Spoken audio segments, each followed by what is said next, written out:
नमस्कार प्यारे साथियों। जैसे कि आप जानते हैं, हर एग्जाम्स की बात करें, चाहे शिक्षक भर्ती की बात करते हैं, एसएससी की बात करें, एनटीपीसी या ग्रुप डी की बात करें, हर एक एग्जाम्स में दर्पण से संबंधित साथी एक सवाल पूछता है। आज की क्लास में दर्पण में से ही हम समतल दर्पण के बारे में बात करेंगे कि समतल दर्पण में क्या क्या चीजें होती हैं, यानी कि उसका गुण के बारे में चर्चा करेंगे कि उसका गुण कौन कौन से है। साथ ही हम उसी चीज को इस 15 मिनट शो में चर्चा करते हैं जो आपके एग्जाम्स के लिए अति महत्वपूर्ण होता है। साथियों नमस्कार, मैं विकास वासले आप सबको स्वागत करते हैं द ऑफिशियल एकेडमी पर और इस 15 मिनट के शो में। बिना देर किए हुए साथी सेशन को आगे बढ़ाते हैं। अगर साथी आपसे सबसे पहले पूछा जाए कि समतल दर्पण होता क्या है, हालांकि ये आपकी एग्जाम से सवाल नहीं पूछा जाएगा, लेकिन साथी फिर भी आपको नॉलेज के लिए जानकारी होनी चाहिए कि समतल दर्पण क्या होती है। अगर मैं बोलूं साथी समतल दर्पण, उससे पहले मैं बता देता हूं दर्पण क्या है।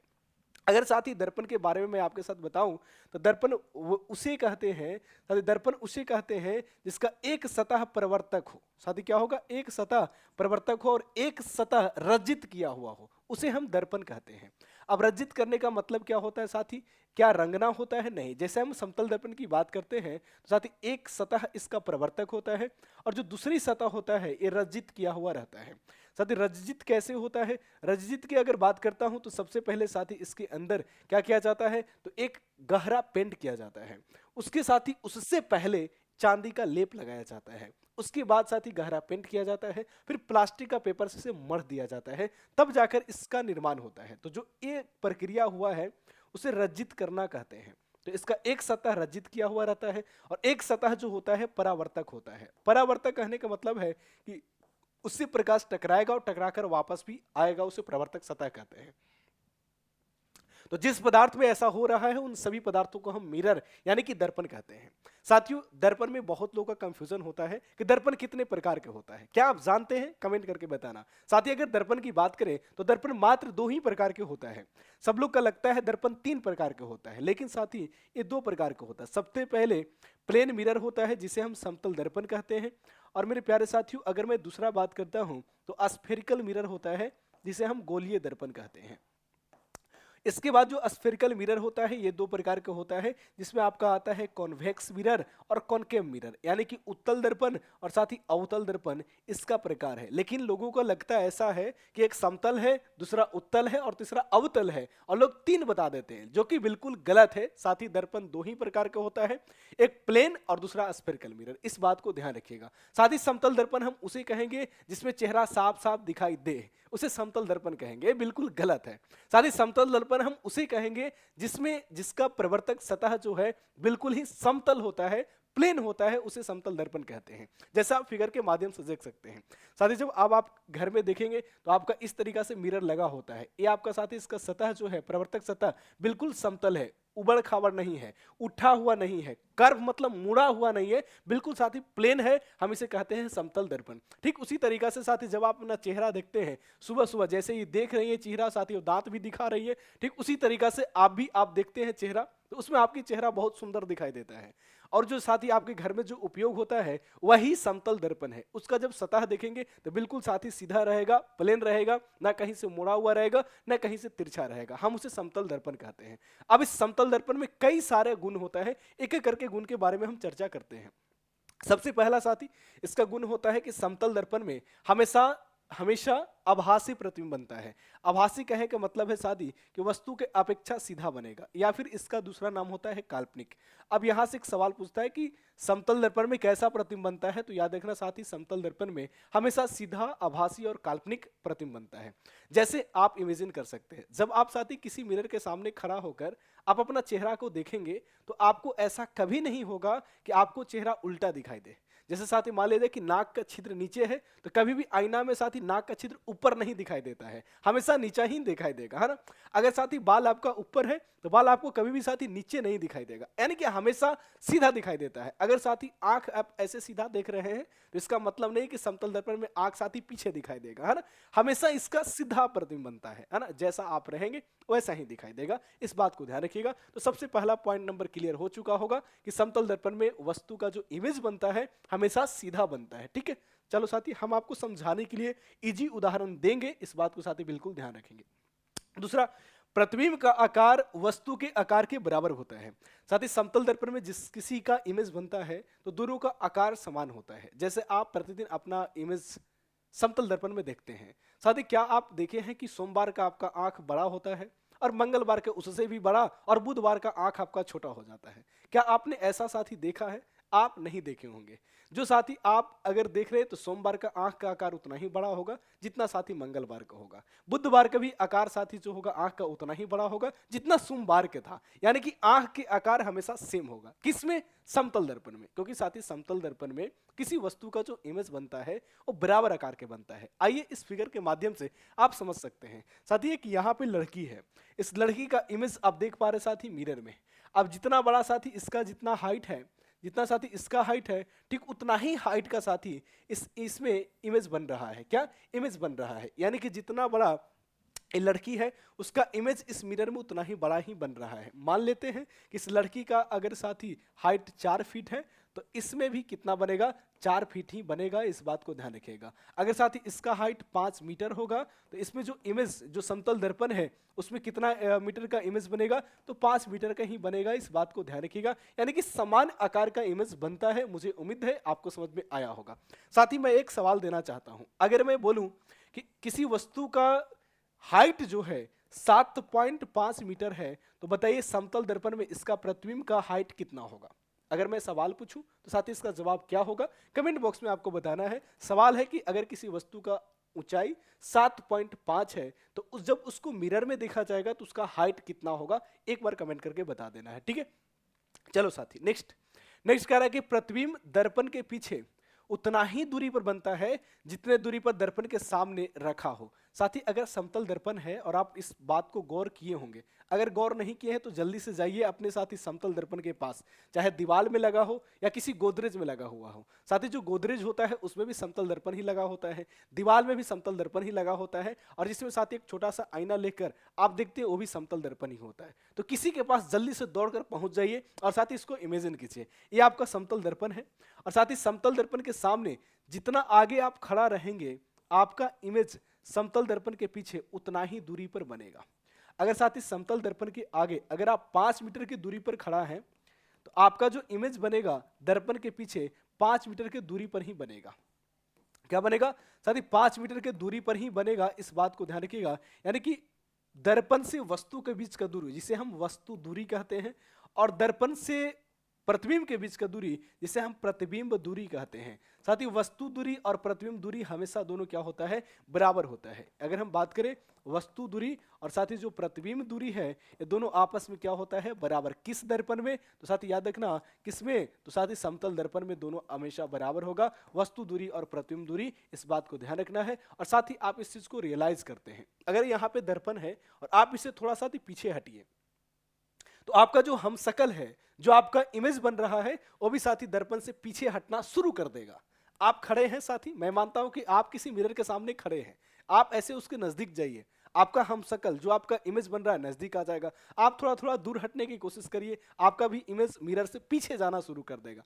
इसका मतलब है कि आप दर्पण से जितना आगे होंगे आपका इमेज दर्पण को उतना ही पीछे बनेगा। आप दर्पण के जितना साथी नजदीक आएंगे आपका इमेज दर्पण से उतना ही साथी क्या होगा? नजदीक बनेगा। क्या? नजदीक बनेगा।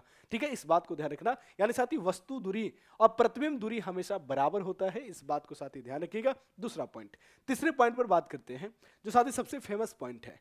किसी वस्तु का पूरा इमेज देखने के लिए, उस वस्तु को साथी पूरा इमेज देखने के लिए दर्पण की ऊंचाई कितनी होनी चाहिए? जैसे अगर आप चाहते हैं कि हमारा इमेज साथ ही किसी भी मिरर में कपाल का बाल भी दिखाई दे कि कितना बाल पक चुका है और साथ ही हमें ये भी दिखाई दे कि पैर में आप कौन सा चप्पल पहने हैं, किस कंपनी का चप्पल पहने हैं, दोनों चीज हमें दिखाई देना चाहिए। तो आप कैसे देख पाएंगे? क्या एक छोटा सा मिरर जो आपके घर में जो साथ ही आप चेहरा निखारते रहते हैं, क्या उसमें आप दोनों चीज देख सकते हैं? आप बोलेंगे सर हम उसको में दोनों चीज नहीं देख पाएंगे। अब इसका कारण क्या है? साथ ही इसका कारण यह है कि जो आईना का लंबाई है आपकी ऊंचाई से, आपके हाइट से आधी से भी कम है। अगर आपका जितना हाइट है उससे कम आधी ऊंचाई का वह दर्पण होता तो आप पूरा इमेज को देख सकते थे, लेकिन उसका जो हाइट है मिरर का आपकी ऊंचाई के आधा से भी बहुत कम है, जिसके कारण आप कुछ ही पोर्शन को देख पाते हैं, पूरा पोर्शन को नहीं देख पाते हैं।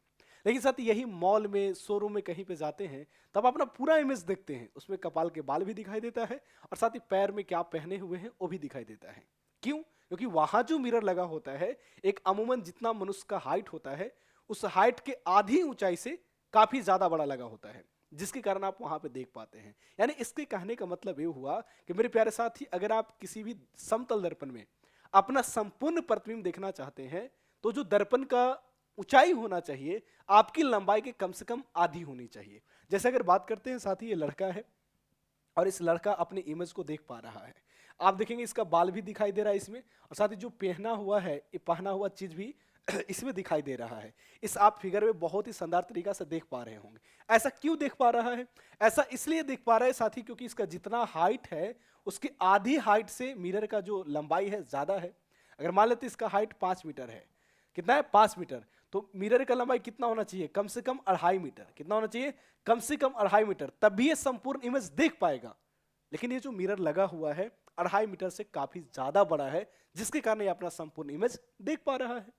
यानी किसी भी वस्तु को अगर संपूर्ण इमेज देखना है तो कम से कम उसके हाइट की आधी ऊंचाई का दर्पण होना चाहिए। जैसे अगर कोई व्यक्ति साथी अगर कोई व्यक्ति 10 मीटर का है तो दर्पण का कितना होना चाहिए ऊंचाई ताकि संपूर्ण इमेज देख सके? तो 10 के आधा 5 मीटर का होना चाहिए ताकि साथी वो देख पाएगा। अगर साथी कोई वस्तु है उसका हाइट 20 मीटर है तो साथी कितना दर्पण होना चाहिए, कितने ऊंचाई का, जिसमें संपूर्ण इमेज देख सके? तो 20 का आधा कम से कम साथी 10 मीटर का होना चाहिए ताकि वो संपूर्ण इमेज देख सके। इस बात को ध्यान रखिएगा। अगर मैं आपसे सवाल पूछूं साथी कोई 35 मीटर का व्यक्ति है और इसका संपूर्ण इमेज देखना है तो कम से कम लंबाई का कितना दर्पण होना चाहिए? कम से कम लंबाई का, ज्यादा से ज्यादा कितना भी हो सके लेकिन कम से कम आधी ऊंचाई का होना चाहिए, है ना? तो साथी अगर 15 मीटर है तो कमेंट करके बताइए उसका दर्पण की ऊंचाई कितनी होनी चाहिए। इस बात को साथी ध्यान रखिएगा। नेक्स्ट, यदि कोई वस्तु दर्पण के सापेक्ष भी चाल से गतिमान हो तो वस्तु और प्रतिबिंब के सापेक्ष दो भी से होगा। नहीं समझ में आया होगा अभी जो शब्द लिखा गया है, मैं आपको समझाता हूं। साथी ये मिरर लगा हुआ है, अगर इस मिरर के समक्ष आप दौड़ते हुए साथी जाएंगे तो जैसे ही दौड़ते हुए आप भागेंगे तो अगर आपकी साथी दौड़ते हुआ गति 4 मीटर पर सेकंड है, अगर साथी ये मिरर है और आप इधर दौड़ रहे हैं, क्या साथी इधर आप दौड़ रहे हैं और आपका जो गति है ये 4 मीटर पर सेकंड है, तो साथी जो आपका हमशक्ल है जिसे हम इमेज कहते हैं उसका गति आपसे दुगना होगा। 8 मीटर पर सेकंड की गति से इधर मिरर की ओर आता हुआ प्रतीत होगा, क्योंकि आपका स्पीड 4 है तो इसका साथी 8 हो जाएगा। अगर आप मिरर की ओर दौड़ रहे हैं साथी 7 मीटर पर सेकंड से, तो आपका जो इमेज है वो दर्पण की ओर दौड़ता हुआ कितना प्रतीत होगा? तो 7 के दुगना 14 मीटर पर सेकंड से। अगर साथी आपका जो स्पीड है 12 मीटर पर सेकंड से आप मिरर की ओर जा रहे हैं, जिससे दुगना स्पीड से आपको दिखेगा कि 24 मीटर पर सेकंड के वेग से ये दौड़ता हुआ नजर आ रहा है। आप साथी इसको कहीं पे मिरर दीवार में लगा हुआ है तो आप वहां से देख सकते हैं। अगर आप दौड़ते हुए जाएंगे तो जितना स्पीड से आप दौड़ेंगे साथ ही उसके डबल स्पीड से वो आपको मिरर में दौड़ता हुआ दिखाई देगा, जिसे हम इमेज कहते हैं। ये होता है, ये सब समतल दर्पण का गुण है, आप देख सकते हैं। ठीक है, याद रखिएगा साथी, एग्जाम्स में पूछा जा सकता है। समतल दर्पण द्वारा प्राप्त प्रतिबिंब का सर्व परिवर्तित होता है, जिसे हम लैटरल इन्वर्जन कहते हैं। साथ ही समतल दर्पण में जब भी आप देखते होंगे तो आपको लैटरल इन्वर्जन मालूम चलता है। अब लैटरल इन्वर्जन क्या होता है? लैटरल इन्वर्जन की बात करते हैं तो साथी जो लैटरल इन्वर्जन है, आप देखेंगे क्या होगा कि अगर दर्पण के सामने दाहिना हाथ उठाएंगे तो आपको ऐसा दिखेगा कि बायां हाथ उठ रहा है, अगर बायां हाथ उठाएंगे तो ऐसा लगेगा कि दाहिना हाथ उठ रहा है। इसे हम बोलते हैं लैटरल इन्वर्जन, और ये हमेशा होता है, आप दर्पण में देख सकते हैं, है ना? आप यहाँ पे देखिए, ये मिरर है, ये कोई व्यक्ति है, राइट हैंड साथी अप किया है तो इसमें दिख रहा है कि लेफ्ट हैंड को साथी क्या किया है? उठाया है, और ऐसा होता है।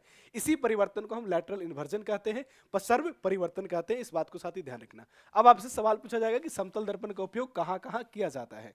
साथी दैनिक जीवन में समतल दर्पण का उपयोग सबसे पहले आप देखेंगे तो साथी क्या होगा, तो उसको आम जीवन में जहां भी उपयोग करते हैं दैनिक जीवन में वहां पे उपयोग किया जाता है। ठीक है, जैसे अगर बात करें साथी देखने में अगर कोई चेहरा देखना उसमें, उसके बाद जो समतल दर्पण का प्रयोग किया जाता है वो क्लाइडोस्कोप जिसे हम बहुदर्शी कहते हैं, और उसके साथ साथ पेरिस्कोप जिसे परिदर्शी कहते हैं, इसमें भी समतल दर्पण का उपयोग किया जाता है। अब बहुदर्शी क्या होता है? जिसमें साथी बहुत सारे इमेज बनता है, उसे हम बहुदर्शी कहते हैं। आप देख सकते हैं बचपन में साथी दशहरा के मेला जब घूमने जाते थे तो वहां पे साथी मशीन होता था जिसमें आप आंख डालकर और देखते थे कि पटना के गोल घर का इमेज कैसा दिखाई दे रहा है, साथ ही हवा महल कैसा दिखाई दे रहा है, लाल किला दिखाया जाता था और अलग अलग कलर से डिजाइन से दिखाया जाता था। इस कदर दिखाया जाता था जैसे लगता था आप उसके नजदीक जाकर देख रहे हैं। साथ ही उसी को कलाइडोस्कोप कहते हैं, बहुदर्शी कहते हैं, जो अलग अलग कलरों का आपके साथ रखता है और दिखाता है। उसके बाद पेरिस्कोप होता है, साथ ही परिदर्शी। परिदर्शी से क्या होता है, अगर कोई जहाज पानी के अंदर चल रहा है तो पानी के बाहर देखना है कि क्या साथ ही चीजें हो रही है या बाहर मौसम कैसा है, तो उसे देखने के लिए हम पेरिस्कोप का प्रयोग करते हैं। ये साथ ही पेरिस्कोप है जिसके माध्यम से आप बाहर की चीजें देख पाएंगे। या साथ ही जो बख्तरबंद गाड़ी होता है, जिसे हम बोलचाल की भाषा में बोलते हैं बुलेट प्रूफ गाड़ी। जो बुलेट प्रूफ गाड़ी होता है आप उसमें देखेंगे साथ ही कि अंदर सारे सैनिक उपलब्ध रहते हैं, लेकिन बाहर क्या हो रहा है, क्या साथ ही कैसा माहौल है, इसके बारे में उनको मालूम चल जाता है। किसके कारण? परिदर्शी के कारण, क्योंकि परिदर्शी लगा होता है उसमें समतल दर्पण होता है जिसके माध्यम से बाहर क्या हलचल हो रही है, क्या साथी मोटिवेट होने वाला है, क्या आतंकवादियों से साथ लड़ाई जारी होगा या नहीं होगा, इन सारी चीजों के बारे में साथी जो इन्फॉर्मेशन आता है यही पेरिस्कोप से हो जाता है। पेरिस्कोप में भी समतल दर्पण का उपयोग किया जाता है, इस बात को साथ ही ध्यान रखिएगा। बाकी समतल दर्पण के बारे में जितने भी इंफॉर्मेशन था मैं इस सेशन के माध्यम से देने की कोशिश कर रहा। साथ ही सेशन कैसा लगा कमेंट बॉक्स में कमेंट करके आप जरूर बताइएगा। अगर आपको साथ ही अच्छा लगा होगा तो सेशन को लाइक कर दीजिएगा ताकि हमारा उत्साह और बढ़ सके। नेक्स्ट क्लास में किस टॉपिक पर आप साथ ही चाहते हैं 15 मिनट शो में समझना, उस टॉपिक को आप कमेंट करके जरूर बताइएगा। इस क्लास में इतना ही तक, मिलते हैं नेक्स्ट क्लास में, तब तक के लिए सभी आप सभी साथी जहां भी रहिए हंसते रहिए, मुस्कुराते रहिए, मन लगा के तैयारी करते रहिए। All the best, thank you, जय हिंद।